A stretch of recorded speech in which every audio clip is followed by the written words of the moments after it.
नमस्कार दोस्तों, स्वागत है आपका एनिमल नेटवर्क के एक और नए एपिसोड में, जहां हम लोग जानेंगे कंगारू के ज़िंदगी के बारे में। तो ये वीडियो बहुत मज़ेदार होने वाला है, तो इसे एंड तक ज़रूर देखिएगा और स्किप तो बिल्कुल मत कीजिएगा। तो चलिए शुरू करते हैं बिना किसी देरी के।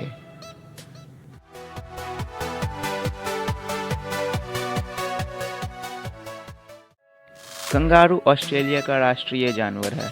ये सबसे ज़्यादा ऑस्ट्रेलिया में पाए जाते हैं। यह एक स्तनधारी जीव है, लेकिन ये अन्य स्तनधारी जानवरों से बिल्कुल अलग है, क्योंकि ये 2 पैरों पर चलते हैं।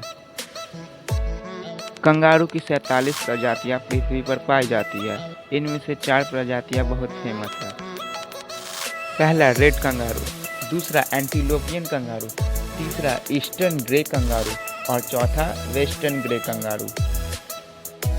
इनमें से सबसे बड़े रेड कंगारू होते हैं, जो 2 मीटर तक लंबे हो सकते हैं और ये 65 किलोमीटर प्रति घंटे के रफ्तार से दौड़ सकते हैं।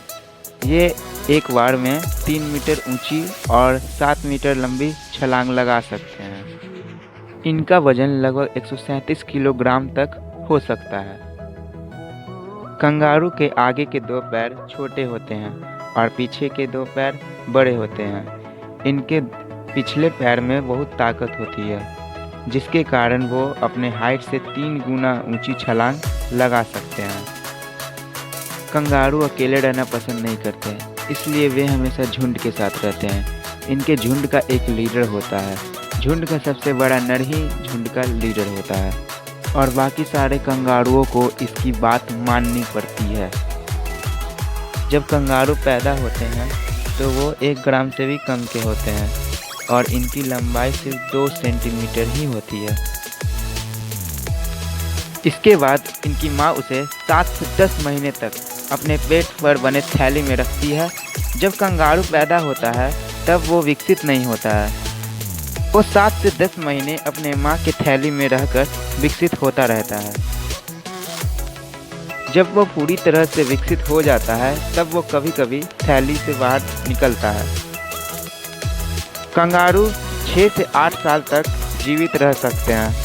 कंगारू बिना पानी पिए हुए कुछ महीनों तक जीवित रह सकते हैं। कंगारू के दोनों पैर की असंतुलन लंबाई के कारण यह अन्य स्तनधारी जानवरों की तरह चल नहीं सकते, इसलिए ये हमेशा कूद कूद कर चलते हैं। कंगारू पानी में तैर सकता है। कंगारू जमीन पर अपने दोनों पैर को साथ में इस्तेमाल करता है, लेकिन पानी में ये दोनों पैर को अलग अलग करके पानी में तैर सकता है। कंगारू के कान बहुत कमाल के होते हैं। वो अपने कान को किसी भी दिशा में घुमा सकता है। कंगारू को अपने कान हिलाने के लिए उसके सर को हिलाने का जरूरत नहीं पड़ता। कंगारू बॉक्सिंग भी करते हैं। ये अपने झुंड के किसी भी कंगारू के साथ बॉक्सिंग करते रहते हैं। ये बॉक्सिंग करने में अपने टांग का इस्तेमाल करते हैं। ये